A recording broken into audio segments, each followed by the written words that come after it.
От всего сердца поздравляю вас. Well, that's a side of Vladimir Putin we don't see very often. The Russian president reciting poetry on International Women's Day. The poem, written by a well-known Soviet and Russian author, praises women for their beauty, wit, and morality.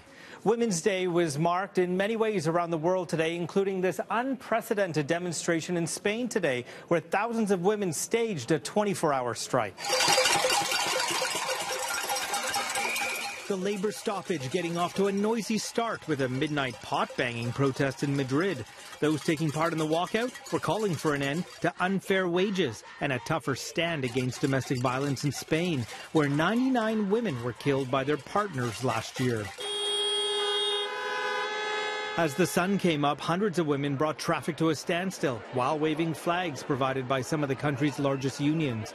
Public transit and air traffic were also impacted by the labor stoppage, which emptied out offices across the country.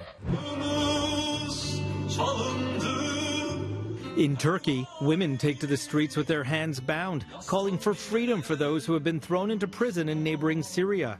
The Syrian regime has denied allegations of systemic torture, but the organizers of today's demonstrations say more than 7,000 women and girls are currently behind bars, where they've been subjected to torture and rape since Syria's civil war began 7 years ago. Meanwhile, women in Saudi Arabia are celebrating a newfound right, the freedom to jog in the streets. The time is here and now.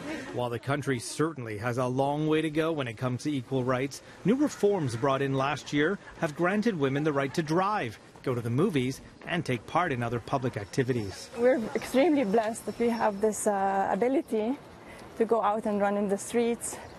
We couldn't do that a few months ago even. We're very honored, we're happy, we feel like we belong. In the U.S., about 100 McDonald's restaurants literally turned things upside down to celebrate International Women's Day.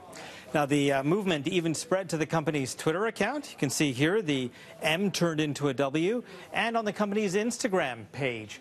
Now, the restaurant says that 62% of its workforce are women, and 6 out of every 10 restaurant managers are also women.